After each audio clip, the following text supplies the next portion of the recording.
No major disasters, hopefully. Okay, well, we're going to continue on where we left off last week. We went through these chemical equations, how to balance them, what are the different types of equations. In lab today, you're going to get more practice with this because we'll be doing a lot of doing a bunch of reactions and having to balance equations and that kind of stuff. So today in class, we're going to focus on the other side, or the other half of the chapter, which is actually kind of like the beginning part and the end part. We kind of did the middle part last time, which is talking about the calculations and mass relationships in these reactions.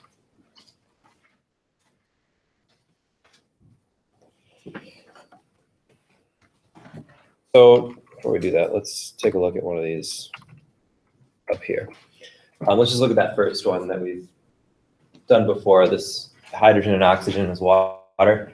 So what we talked about, if you remember, is that you have to have these coefficients in front, these numbers to balance, because the molecules have to react in a particular ratio. Otherwise, stuff gets left over, stuff gets left out. Now, that was kind of on paper. Let's think about what that means in like actually doing it in lab or something. It means that we need to make sure that if we're reacting hydrogen and oxygen, we need to make sure that we maintain that ratio, that for every 2 hydrogen molecules, we've got an oxygen molecule for them to react with. And that's kind of a trickier thing to do, because how do we count molecules? Anybody know? You have a good idea of how you can count molecules? I mean, what makes it hard to count molecules? Yeah, they're so little. They're so tiny that we can't really see them. We can see the effect of them with special kinds of microscopes. We can't really see them. So we don't have tools that we can pick up molecules and put them together to react. And even if we did, I mean, we kind of do now, but even so, it would be like one at a time. You'd never be able to react an actual reasonable amount of stuff together. So how do we count these things without physically counting them? Yeah. Yeah, we can count by weighing them. So do you know what I'm talking about when I mean count by weighing? Have you ever counted something by weighing it? Has anybody ever had like one of those contests where you have to guess how many jelly beans are in a giant thing of jelly beans or something? You sort of know what I'm talking about? Has anybody ever won one? No, I'm sorry, me neither.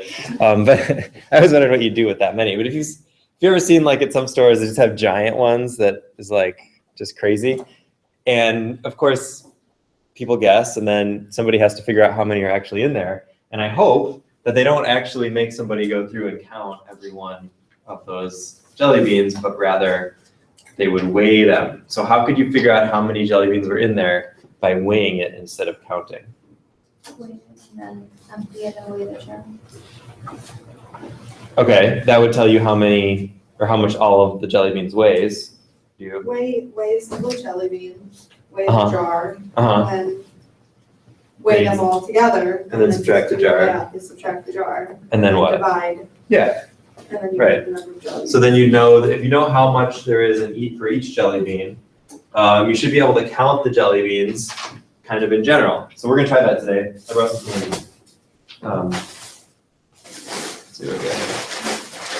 Well, I'll get to eat the candy, don't worry. But we have to do science with it first. Okay, I got some Halloween themed M&Ms. Should be good. All right, so let's weigh some M&Ms. So I want to know how many M&Ms are in a package. I think they've been decreasing the size of the package like every year. It seems like just like I could just count them, but let's pretend this was like one of the old packages that actually had a decent amount of M&Ms in them, and let's weigh them. So let's see. I have my little tiny scale, which is good for doing chemistry. It's a special chemistry scale.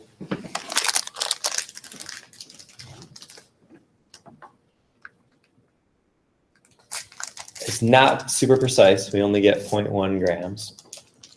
for our precision. So I'm going to weigh an M&M.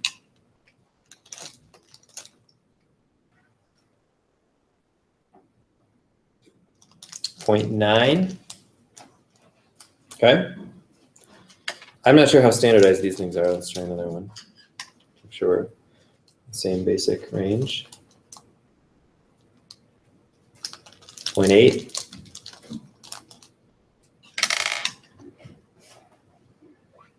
0.8. So I could just pretty much count these things by this point. 0.8 again. All right, so let's say an M&M is 0.8 grams. Let's write this down.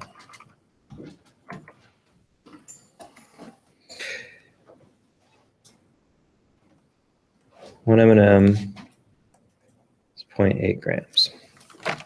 All right. So, oh, you can't see that because I still have it on the scale. There we go. All right, so one M&M is 0.8 grams. So now we should be able to weigh a package of M&Ms and figure out how many are in there based just on the mass. What else do we have to correct for, though? The weight of the package. So let me, let's do that also. And again, I don't know how standardized these things are, but package weighs about 0.7. Whoops, shut up. It's about 0.7.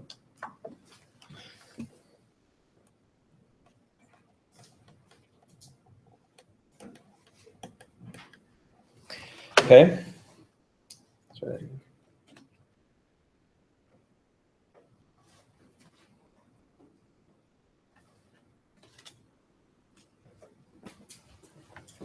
Okay, so 0.7 grams. So now we're going to weigh the whole package. 13.1.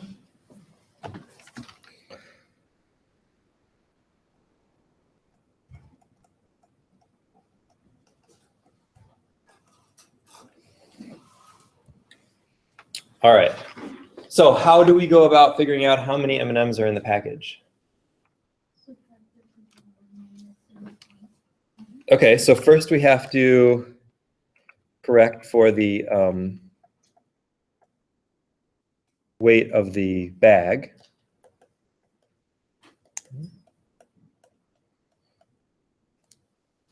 So we've got 12.4 grams of M&Ms. So now what do we do to figure out how many M&Ms there are in the package?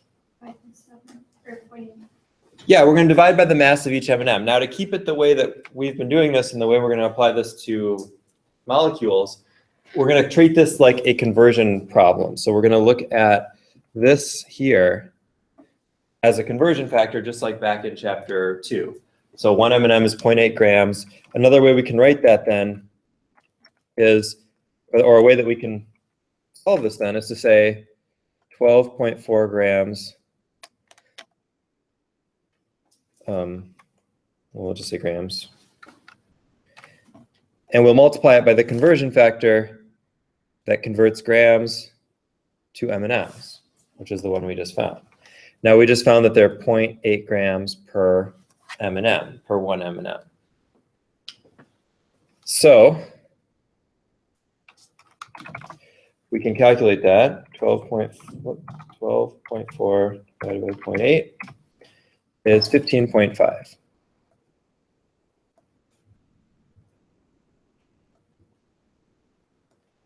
M&Ms in a package. Now I don't have any fractional M&Ms in my packages, but we're guessing it should be around, we'd round to 15 or 16 and then assume it's plus or minus 1 with our significant figures.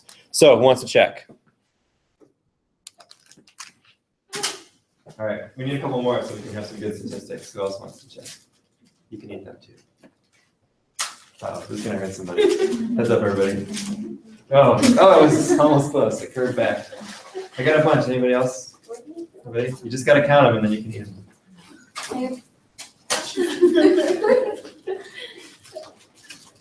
No? Nobody wants to get hit in the head with stuff today? But okay, good. All right, well, there's more if you want to grab some later, and we're going to do it with some other flavors too. So how many M&Ms did you get? I have 14. You got 14? Okay. I do have 14 and a half. 14 and a half, you got a half an M&M, okay. We should write those down. I have 15. Okay, 14, 16, is that all four of them? 15, okay. All right, so if we average those out, 14 plus 14.5 plus 15 plus 16 plus 15, we get about 15 average. Yeah, so which is about what we calculated, right? So if we were looking at a large sample and kind of doing this a lot with different averages, we would expect to be about right. And it's always a little bit tricky with food because there's usually little variations in things, but that's how we can count things by weighing them. So the same thing happens with atoms and molecules. Sorry, I shouldn't have just eaten an M&M while I was in the middle of talking. We talked earlier about how we can't count them because they're too small. We can't pick them out and make them react together. So we count them by weighing them. So that's fine, we can weigh them, but we need the equivalent of a package. If we say that a package is 15 M&Ms, then let's say our scale, like mine is, it's kind of hard to measure M&Ms because they're too small. So we could measure them by the package instead. And all we need to know is that a package has 15 M&Ms, and then we can always count them. So if we're doing a recipe that says you need twice the number of M&Ms as, I don't know, what's the thing that you make with M&Ms?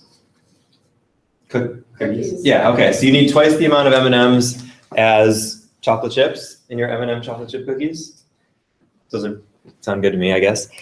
Then we wouldn't have to count individual M&Ms, we could count packages, right? Because if we had 2 packages of this for every 1 package of chocolate chips, then we could maintain that same ratio, assuming the number was the same. So that's what we do with molecules. We use this number called the mole.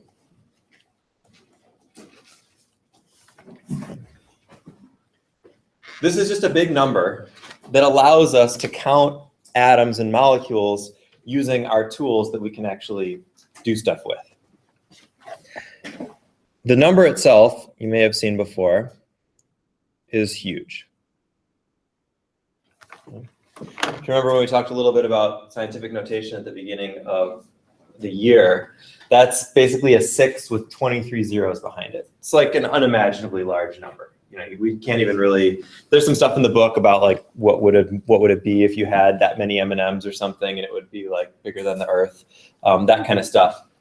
So it only makes sense in the context of really, really small things, because just as we can't really understand how big that number is, we can't really understand how small an atom is either, because it's just completely beyond our frame of reference. So we use this number to go back and forth. That's the package contents for atoms. So instead of saying, well, we can't weigh 1 M&M, so let's weigh packages of 15, we say, we can't weigh 1 atom, so let's weigh packages of 6 bajillion. That's not the technical term for it, but it's a lot. So let's weigh a mole of atoms instead of just 1. And so the way that this works is 1 mole,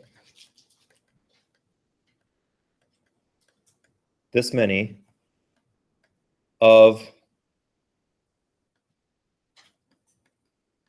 an atom allows us to convert its atomic mass into an actual measurable physical mass.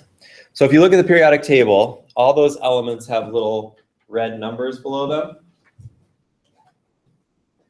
Those little red numbers don't have a unit on them, and that's for this reason. If we look at an individual atom, we might say that a carbon atom, like 1 atom of carbon-12, we talked about, remember, the isotopes and stuff. So 1 atom of carbon-12 weighs 12 atomic mass units. That's the mass of it. But 1 mole of carbon-12 atoms, that many carbon-12 atoms, weighs 12 grams. So packaging them in this mole thing, like putting 15 M&Ms in a package, allows us to have an actual realm that we can experience. Because 12 grams is like a handful or something. I mean, we've weighed out 12 grams or that equivalent in lab. So that's something we can actually deal with. That's a scale that we can actually deal with. So 1 mole of an atom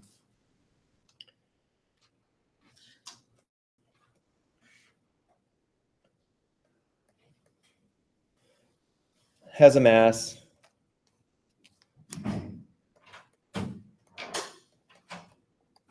of at least 1 gram.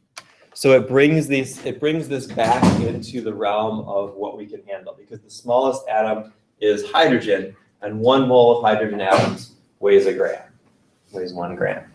So that tells us if we're going to measure a whole package, a whole mole of this, it's going to be at least 1 gram. It's going to be something we can deal with on a balance in the lab. And that's going to allow us to count these things in that way. So let's define another term here.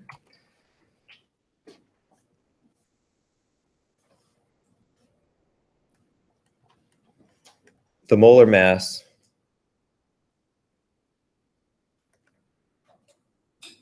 which is the mass in grams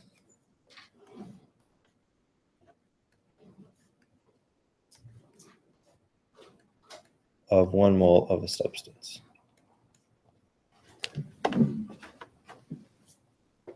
So if you had a mole of something, how much would it weigh?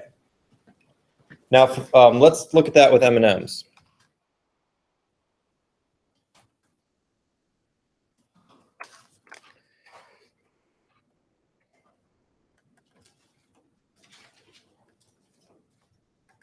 The plain M&Ms that we've just been dealing with, we said they were, that a package of them, 15 of them, weighed about 12.4 grams. So each M&M is 0.7 grams. The package, the package 12. Uh-oh. It goes up on me again.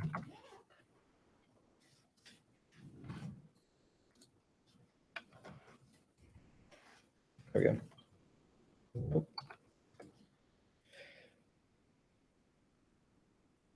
So a package of 15 is 12.4 grams.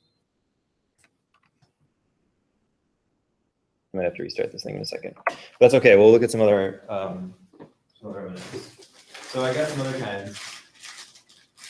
Mostly I just wanted candy.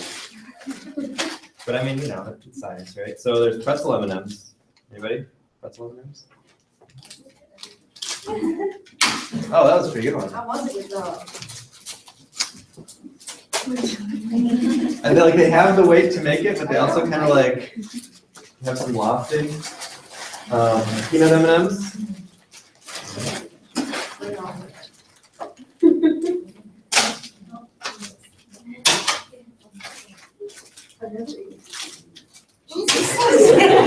So you don't want us to calculate your accuracy, right? No, I don't really want you to calculate my accuracy. Somewhere around 0. Hey, you got one. Anybody else? That leaves a lot of M&Ms for me to eat, so you better come eat them later. I guess we got all afternoon for lab and stuff. Okay, so how many M&Ms, count how many M&Ms are in the peanuts and in the pretzels, and I'm going to weigh them up here.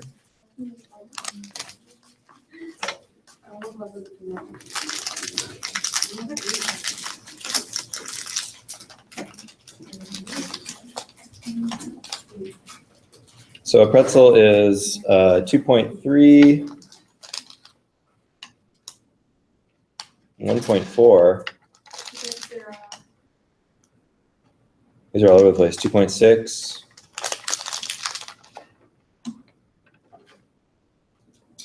2. Okay, so there's a pretty big variation in the pretzel ones. We'll say about 2.3 or something. The peanut ones,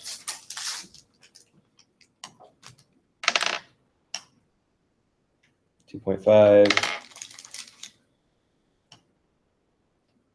2.4,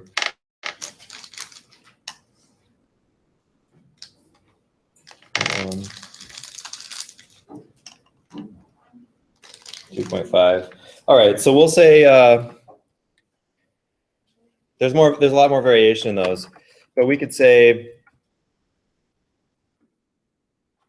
the peanut each are 2.5.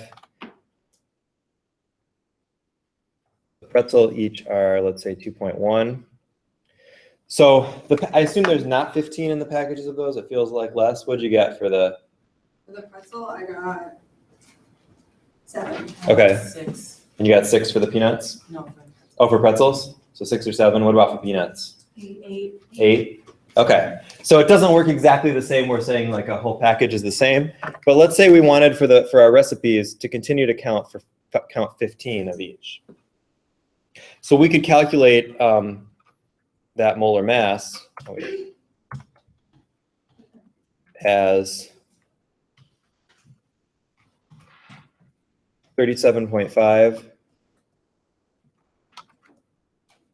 Yeah, something's wrong with this program. And then for the other one, 2.1 times 15, 31.5. So those would be like equivalent to this idea of the molar mass that, and please put something in your notes that like, you don't actually have to know anything about M&Ms. It's just an example. But I can see somebody like asking if we need to know the numbers of the M&M weights. But you can see that a certain number of M&Ms is going to weigh different depending on what kind of M&M it is. So we can use those masses to count them, and we can talk about packages of 15s, or we could give it a name like, I don't know, maybe come up with a good name for 15 M&Ms. A flock of M&Ms. Yes. Does that work? A flock of M&Ms weighs these different amounts. So if we were using them in a recipe and we wanted to substitute different kinds of M&Ms, but we wanted to keep the same ratios with the other ingredients, we might say, okay, well, we have to still use a flock. We're just going to adjust the masses for our different types of M&Ms. So let me see if I can stop this thing from freaking out. Yeah, that's what I thought.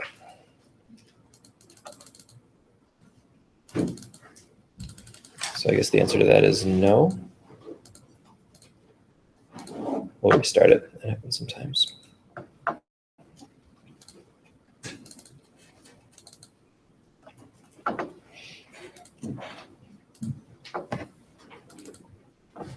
Did it save anything that we did at least? Some. Not everything. Okay. Didn't save that last part after it crashed, but that's okay. It was just M&M stuff. All right, so now let's transfer that information or that idea to talking about molecules.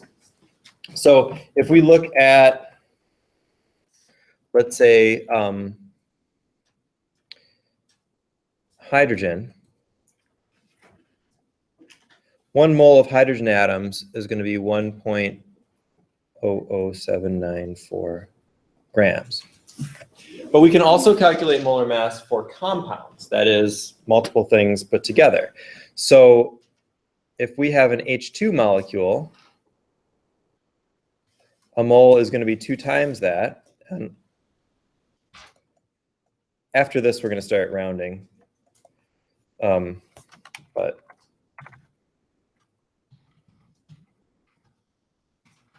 as long as I've got it all.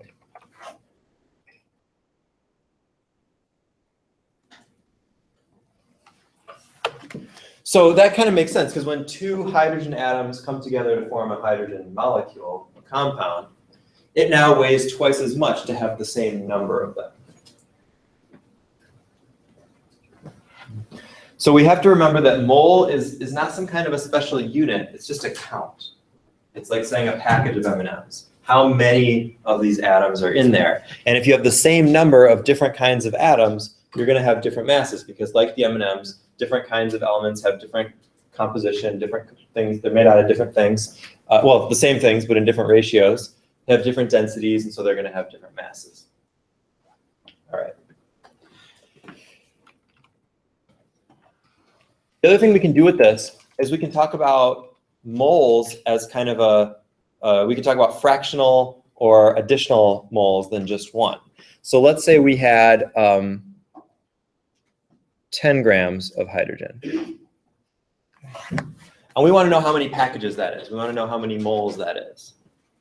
We can use the molar mass to figure that out. And we can treat it just like the conversion problems from some weeks ago. We can say that we want a factor that takes grams of hydrogen and turns it into moles of hydrogen. I should also note here the abbreviation for moles is MOL. So you get a letter, save a letter or two. It's not a great abbreviation, but that's how it goes.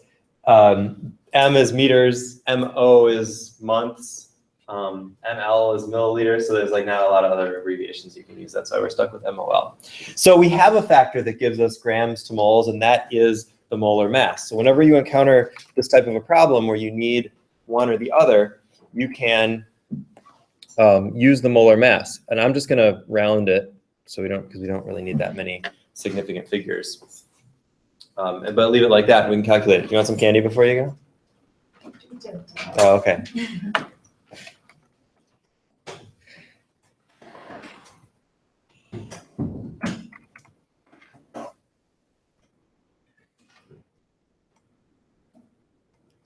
So that tells us that if we had exactly 10 grams of hydrogen, we have 4.95 moles packages, so almost 5 moles. But there's nothing wrong with using that kind of a fraction and figuring that out, because now if we wanted to count that, we could use that number for stuff. If we know we need twice as much hydrogen as oxygen in our reaction, and we know we have 4.95 moles of hydrogen, then we can cut that number in half and figure out how much oxygen we needed, as an example for a reaction. So that's what we're going to do next, is we're going to look back at some of these reactions and try to figure out how to do some of these mass relationships.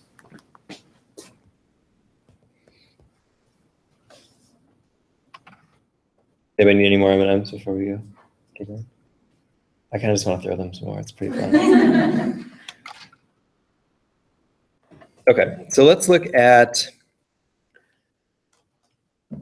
a relatively simple in that there's not a whole lot of atoms reactions. We're going to take silver metal, react it with sulfur,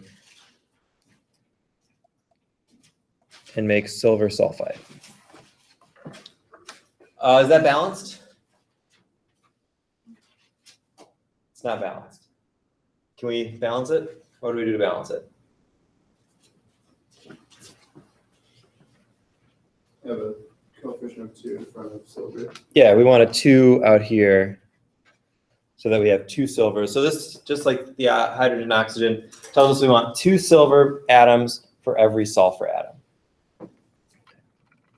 So if we have 2 atoms of this, we need 1 of these, and we make 1 of those. That's what those coefficients in the reaction tell us. We need 2 of these, 1 of these, and then we can make 1 of these whole things, 1 of these whole compounds. Okay. And that's the same whether we're talking about individual atoms or moles, because remember, mole is just a count of however many are in a package. So if we say we have 2 moles of this, the numbers work out the same. And as long as we know one of them that we want, we can always figure out the other one.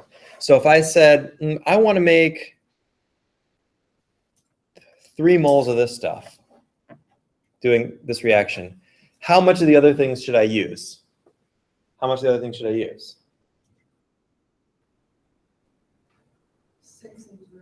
6 and 3, right. Because we always need twice as much of the Ag and 1 times as much, or the same number of moles of the S. The other way to think about that, because sometimes those numbers won't be quite so nice, is to set it up like a conversion problem. We can say 3 moles of silver sulfide, and then we can set up a conversion that takes moles of silver sulfide and converts it to moles of silver. And we can do the same thing with sulfide. We can figure out, so now we've come up with a ratio or we want to come up with a ratio that tells us how many of these do we need for how many of these. And we can plug in those numbers directly from the equation to get that. So we can say the equation tells us 2 of these for every one of those. That's what those coefficients in the balanced equation do for us. And so the answer then is 6 moles of Ag, which is what we already wrote down. And then we could do the same thing for sulfur. It doesn't matter if there's like 30 different things in the equation. There's not really a lot of chemical equations like that. But okay, let's say like 4 or 5 or 6 different ones. Doesn't matter. You still do the same process, and as long as you know one and you know the balanced equation, you can figure out how much of the rest of them you need. All right. So let's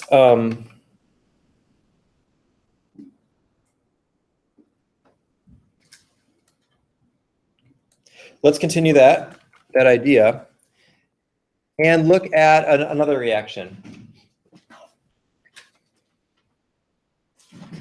where our numbers aren't quite as nice. Actually, I don't want to do this one. Let's do a different one. Let's do one of the ones that we balanced from before. This was one of those ones that was a little bit tricky to balance. Didn't necessarily work out quite right. We had to double everything. When we did, we got something like this.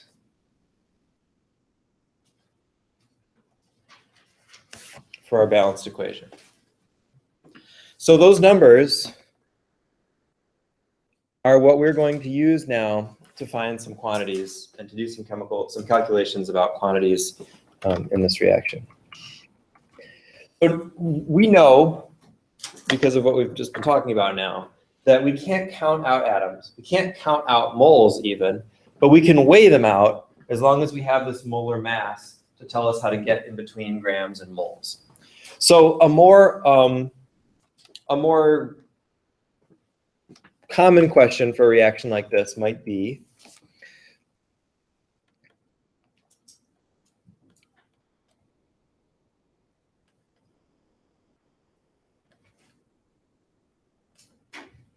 how much oxygen gas is needed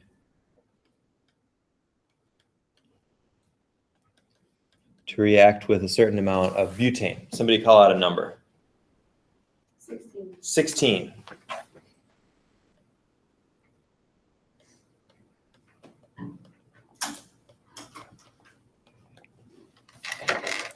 So in those previous examples, I said, we were saying like how many moles of this are needed for this many moles of this, whatever. That's fine, but and when we talk about gases, that's often how it comes up.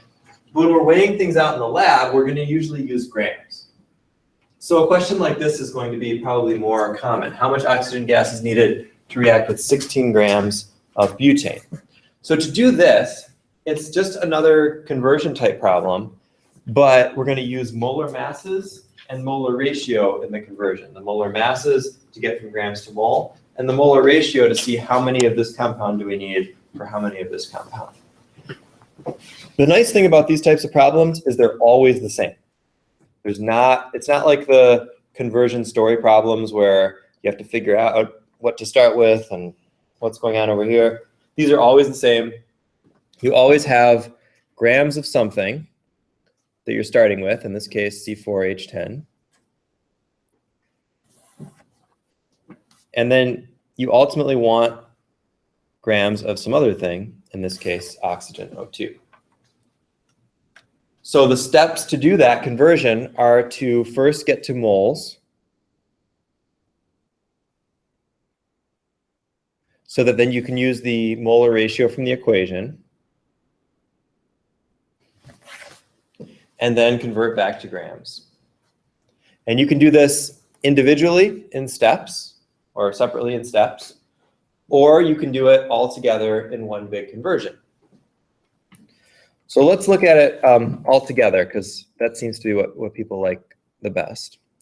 If we imagine this just a big conversion type problem, we can say 16 grams of C4H10, And then we can convert from grams of C4H10 to moles of C4H10. Okay, following our path with the arrows there. Then moles of C4H10 to, whoops, not grams yet, 2 moles of the other thing, which in this particular problem is O2, because that's what the question asks for. And then finally,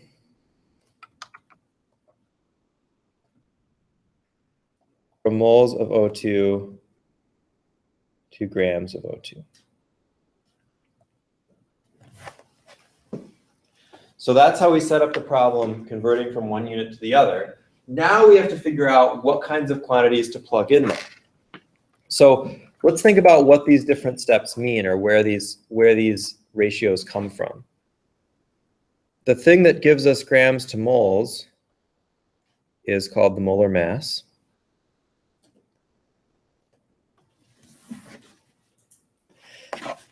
And this one at the end is a different molar mass, but also a molar mass.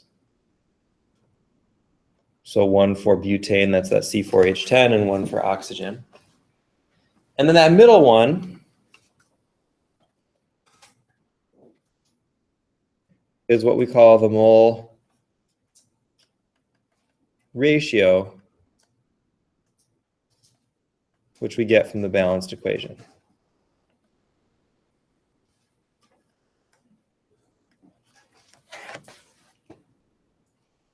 So let's fill in those numbers. The mole ratio from the balanced equation is the easiest because we just look up at the equation and we say we've got 13 of these and 2 of these. For the molar masses, we have to do that calculation.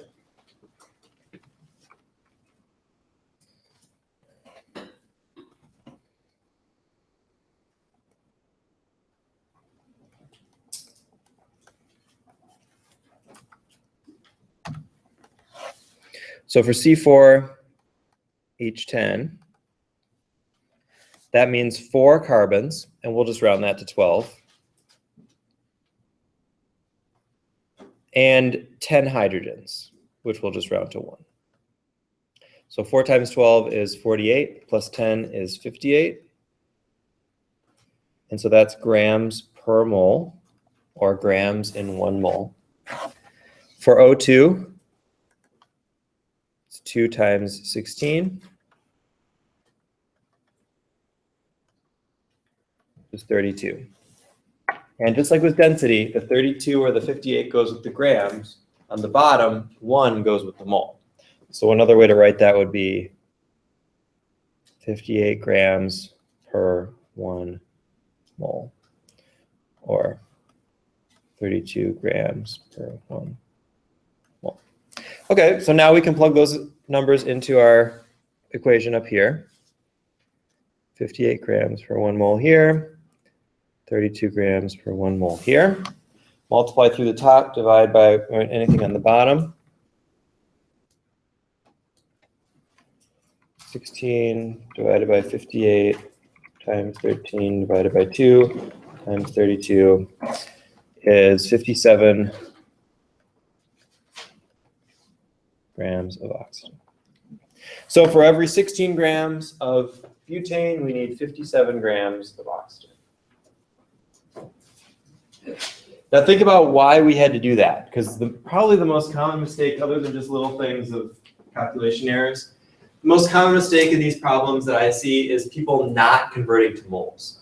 So just taking the grams and multiplying them by the mole ratio or something. That doesn't work because the chemical equation is about counting. It's about saying this many of this thing have to react with this many of this thing. And the only way to get to a count is to convert to the moles, to use packages or moles instead of grams. So don't forget about that middle section that you need to convert to moles first. Now, like I said, the nice part is it's always like this. So once you go through the homework and you do a bunch of these and you feel comfortable with it, that's what it's going to be. You're not going to see anything different on the exam because that's just how the calculation goes. So let's practice that a little bit. Let's do the same problem. And this time you calculate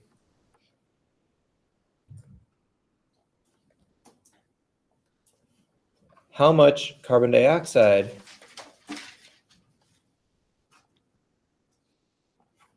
is produced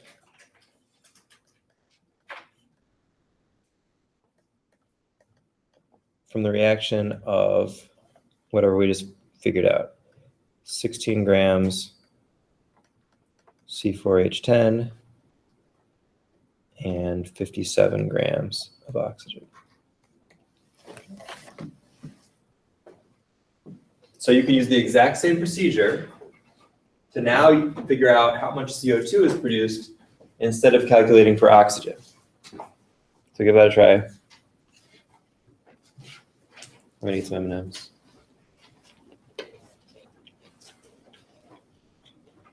Come on up and grab some more M&Ms if you want to.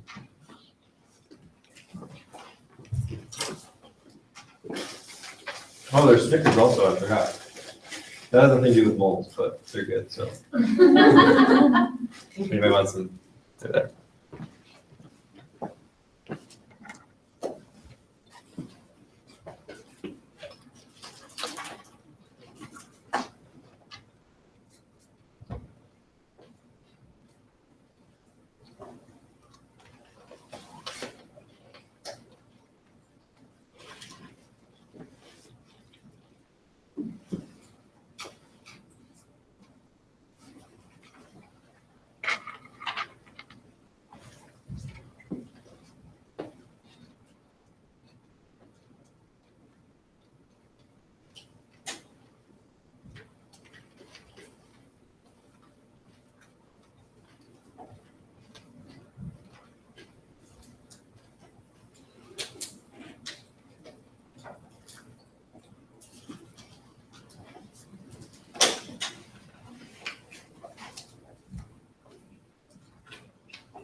Did we get some numbers on that yet? Think about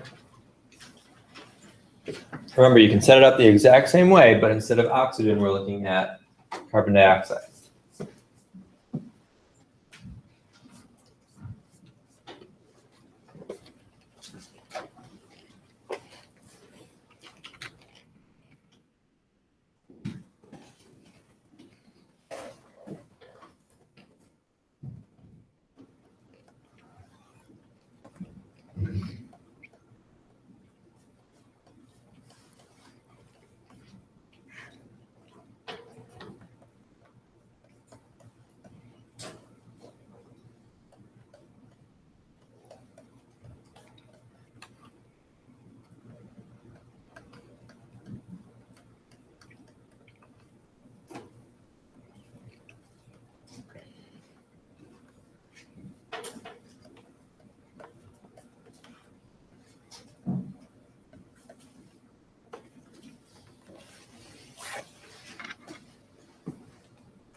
So that's the setup.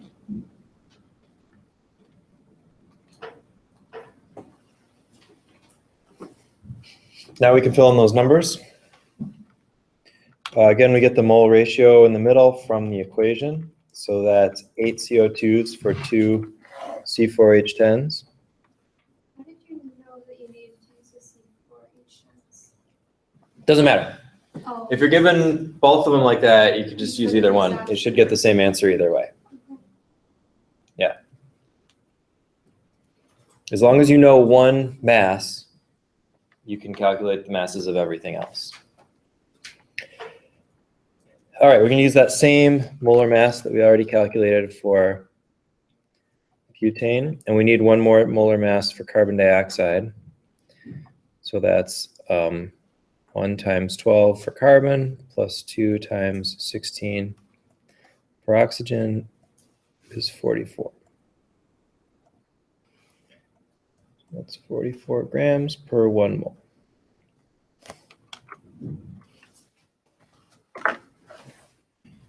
Do that calculation.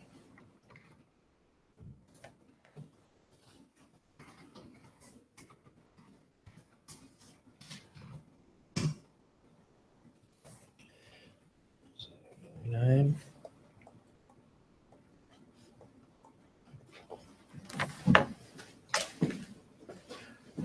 So a word on rounding.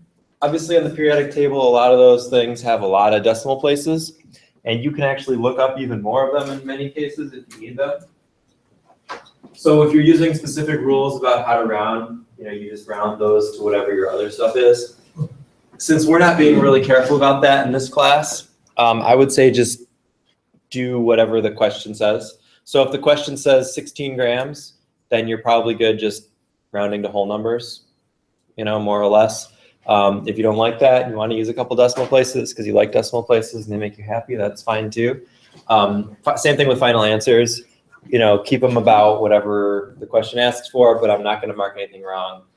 Sometimes when you're doing your homework or even like multiple choice questions on exams, the number you come up with might not be the exact same as the one that's listed because of rounding issues, because depending on how many you choose to round with. It should be close enough though that you can see that it's right or not. Like if you come up with 48.556 or whatever it was, and you look in the back of the book and it says 48, even though that's not exactly the same rounding as this, you can probably think, okay, I got that right. That's pretty close. And in a multiple choice question, I would make sure the numbers were far enough away from each other that you could do the same rounding and be okay. So don't worry too much about that. Okay. The other thing, the other term I want to define here, what we just calculated, is something called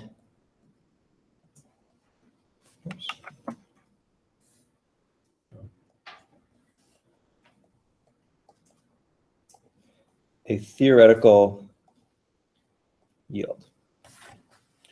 A theoretical yield is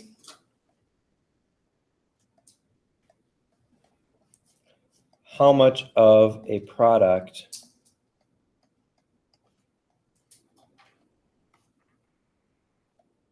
you would get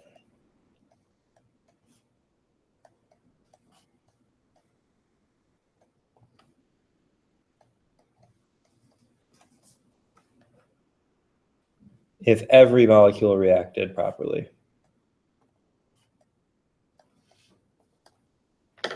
So in this case, every single molecule that we calculated of butane reacted with every single molecule of oxygen in that 57 grams, you would get exactly 49 grams or 49 grams within error. It's called the theoretical yield because that doesn't happen generally. There's usually always some reason that you get less than what you calculate when you actually do a reaction. Sometimes it's something you can't control. Some reactions actually have a slight backwards component. We talked about the direction of the arrows last time. So some reactions go forward and backwards, so you can only make it go forward to a certain amount, and that's the limit. Other times you're limited by your apparatus or your temperatures that you can reach or your time or whatever. So you can't ever actually get up to that 49 grams. Things like you making mistakes also contribute to that. But even if you're doing everything properly, you still don't get up to that number. And that's why it's called the theoretical yield. So sometimes what you'll see calculated is something called the percent yield, which is the percent of the theoretical yield that you actually get. So if we did this reaction, we measured the amount of CO2 that came out, and we measured 44 grams of CO2, we would divide that by 49 to get the percent yield, which gives us a sense of how much we lost. And this is really important for things like planning syntheses. If you're trying to make something and you're trying to make a certain quantity of it, you have to account for the fact that you're going to lose some along the way. It's not going to be perfect. And so we can use the percent yield and those kinds of things. We won't get into that too much right here. Okay, let's look at how these types of questions are asked in the book, which is also how they will be asked on quizzes and exams. By the way, we'll have a quiz on Thursday.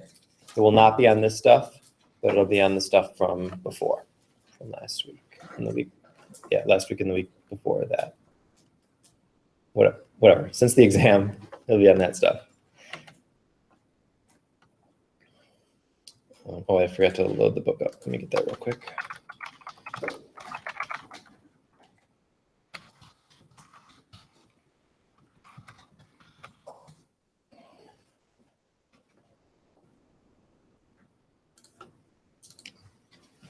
I like to pull these questions out of the book, not just because I'm lazy and don't want to have to think of my own questions, but also because it is a good example of what you're going to be doing in the homework and on exams. So if you can do these types of questions, you should be okay in terms of quizzes and exams. Okay. Now, when you do these questions in the book, usually because they're testing one particular concept, they'll give you a nice balanced reaction to deal with, which is very helpful. But if they don't give you that, well, in this one they don't, you should still be able to do that. So for now, since we're just starting this stuff, we'll use the equations that they give us. And let's try some of these out.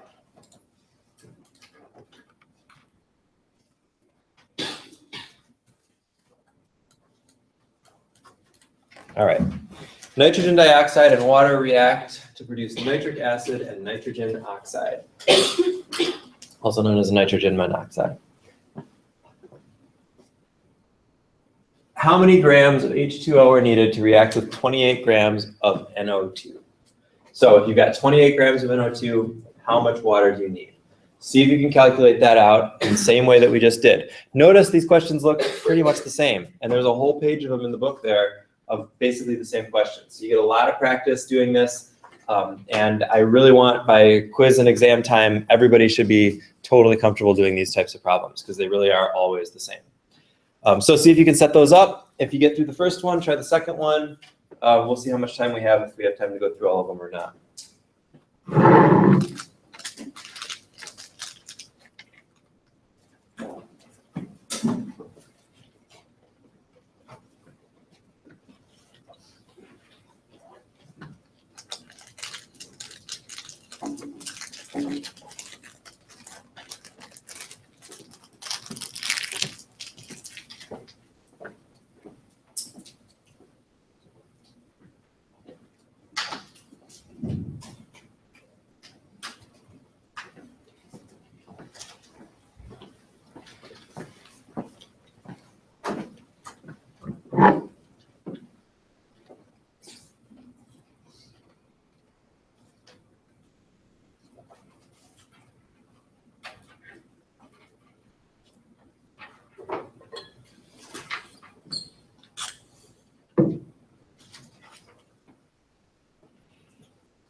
If you finished one or more of these parts, look around at the people by you and see if your numbers match up. If not, take a look at where they might be different.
So for the first one, that's the masses that we need.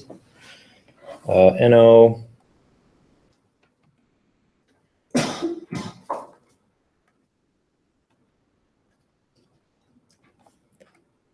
HNO3.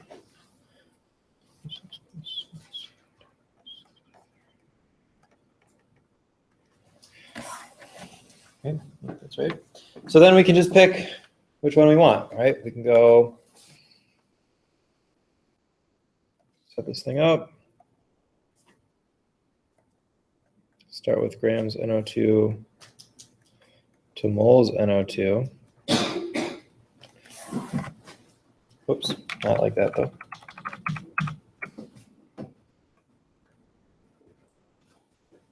That's better. And then go on from there, depending on which one we want. So we could give ourselves a template here.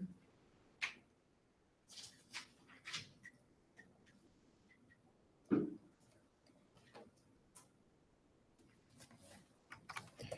we could actually just copy this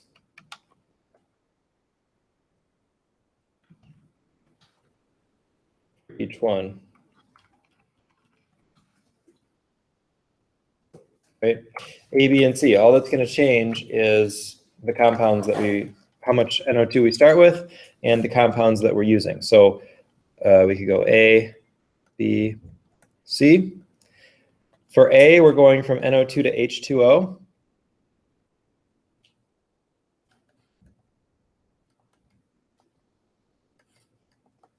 For B, we're going from NO2 to NO.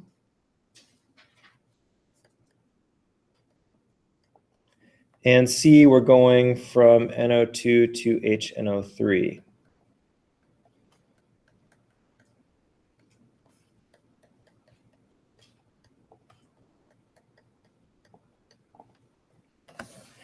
Okay, so we can fill in those numbers accordingly. 28.0, 15.8, 8.25. Molar masses are always going to be 46 for this one. And then we got to use our equation to get the molar ratios. So NO2 is always going to be 3. water is 1, NO is 1, HNO3 is 2. And then we can also substitute in those molar masses 18, 30, and 63.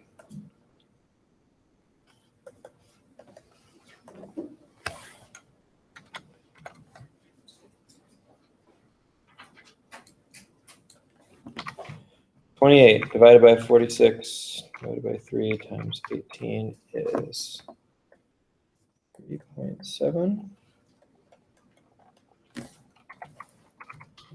10.8 divided by 46 divided by 3 times 30.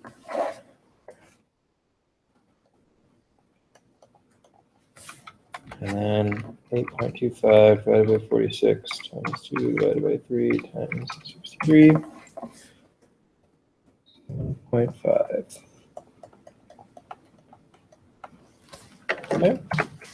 So using the same technique, we just did it 1, 2, 3 times, and we're good. Okay, so please practice this. Go through those problems in the book. It'll be helpful. Okay. Now, where it gets tricky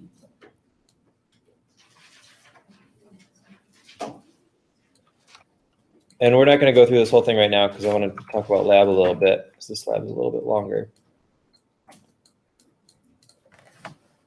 Are these kinds of things. When solid lead-2 sulfide ore burns in oxygen gas, the products are solid lead oxide and sulfur dioxide gas. And what you might see like on a multiple choice question is just part B. So it just tells you what happens. And then it says how many grams of oxygen are required to react with 30 grams of lead sulfide.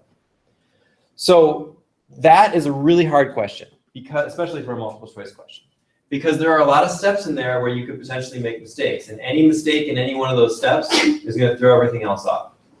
So for instance, if you write the wrong formulas for lead-2 sulfide, oxygen gas, lead-2 oxide, or sulfur dioxide, then the equation isn't going to balance properly. It might still balance, but it's not going to balance with the correct numbers. And if the equation doesn't balance with the correct numbers, then you can't do the calculation properly because your mole ratio is going to be wrong too.